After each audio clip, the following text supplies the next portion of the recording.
everybody just do your thing. Wake up, today's gonna be a good day.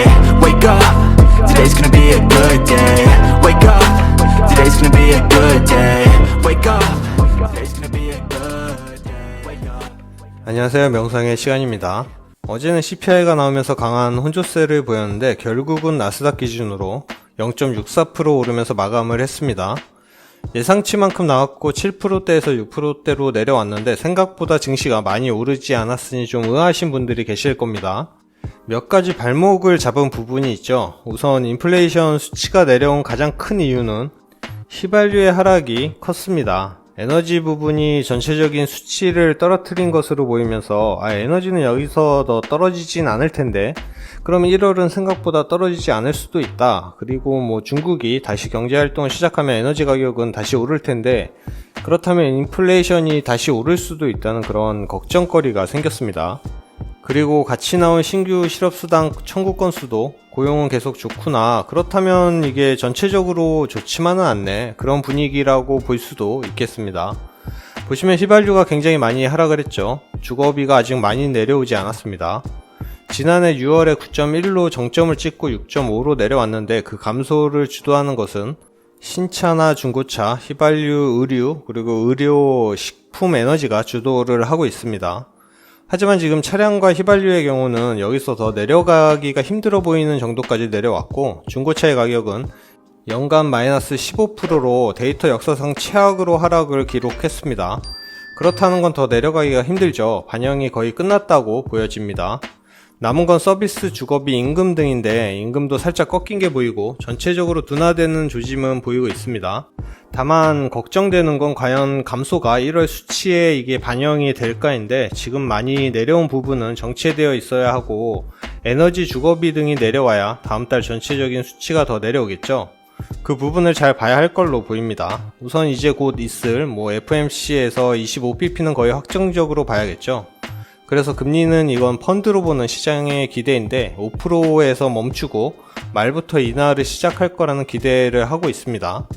2월과 3월에 25pp에서 끝이 나고 유지를 하다가 인플레이션 수치를 보고 인하를 결정할 거다 그렇게 기대를 하는데 이건 어디까지나 계속 내려올 때의 이야기입니다. 만약에 추세가 이어져서 1월 CPI가 5%대로 내려온다면 어쩌면 금리 상승을 3월에는 멈출 수도 있을 것 같다는 생각도 해봐야 하는 상황인데 너무 앞서가진 말아야겠죠. 오히려 유가가 다시 올라가면 다시 원점이다. 그렇게 생각을 해야 하겠습니다. 3개월 연율로 보면 핵심 상품은 마이너스 4.8%가 됐고 주거비는 아직도 플러스 9.2%로 아직 많이 높은 상황이고 서비스도 플러스 1.2%로 말씀드린 서비스 주거비가 내려와야 이 게임이 끝이 난다. 아직도 갈 길이 멀었다. 그렇게 저는 보고 있습니다. 하지만 우선은 좋아해야죠. 세세하게 보면 걱정이 되지만 하여간 3개월 연율로 보면 3.14%로 15개월 만에 최저치고 6개월로 보면 4.55%로 5월 이후로 최저치가 나오니까 너무 들어가지 말고 추세는 확실히 꺾이긴 했다. 그렇게 생각을 하면 될 것 같습니다. 다만 앞에 말씀드린 부분만 잘 생각을 하셔서 앞으로의 시장을 보시면 될 것 같고요.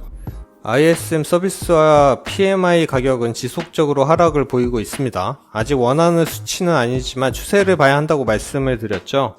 물론 내려오다가 정체 및 다시 튀는 경우가 있기는 하지만 전체적인 추세만 보면 확실히 내려오고는 있고 공급망 지표도 빠른 속도로 계속 약화되고 있으니까 경기 침체까지 본다면야 더 내려가겠죠. 하지만 고용이 좋은 상태라서 베스트는 내려온 것들이 더 내려가지 말고 아직 덜 내려온 주거비 서비스 부분이 내려오면 정말 연착륙이 가능한 상황이 되겠지만 쉽지는 않죠. 쉽지 않은 게 아니라 확실히 어렵죠. 소기업의 임금을 보면 소폭 상승은 했고 아직은 많이 내려오진 않았지만 인상 계획은 계속 하락을 하고 있습니다.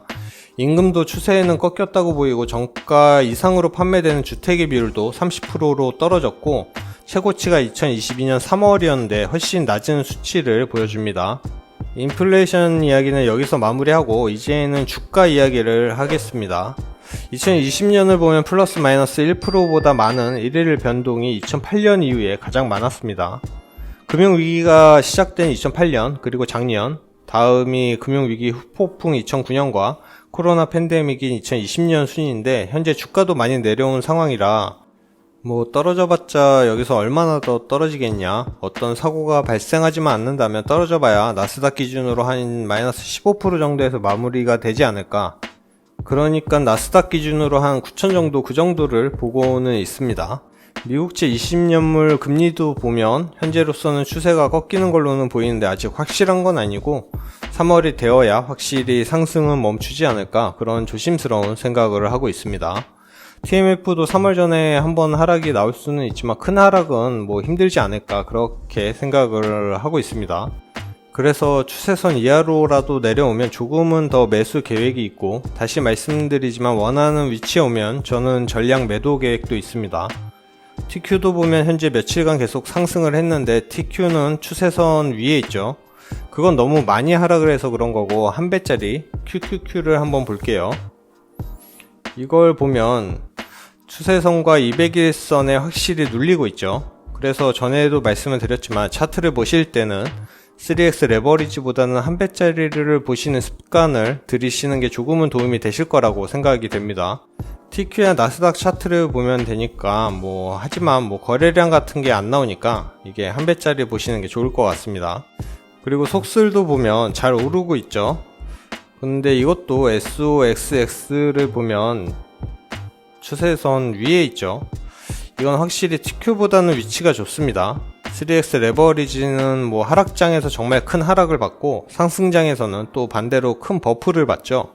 지난 1년 동안 계속 하락장이어서 디버프가 심하게 걸렸습니다. 한 배짜리로 보면 실제보다는 많이 내려온 상태고, 이 종목이 고점 대비 80% 90% 하락을 했으니까 사볼까 그런 생각으로만은 버티질 못합니다. 모든 레버리지가 특히 그러니까 이런 것들을 다 확인하시고 투자를 하셔야 합니다. 레버리지 종목을 보면 정말 말도 안 되게 밑에서 오는 ETF, ETN 종목이 많거든요. 거의 회복 불능 상태가 되는 것들이 있습니다. 그러니까 1달러가 되면 100% 올라야 2달러가 되잖아요. 그래서 레버리지 종목을 선택하실 때는 정말 신중하셔야 합니다. 그냥 누구 말 듣고 지인이나 유튜버가 좋다니까 그냥 사시게 되면 레버리지는 정말 너무 위험하니까 잘 판단하셔서 종목에 투자를 하시길 바랍니다.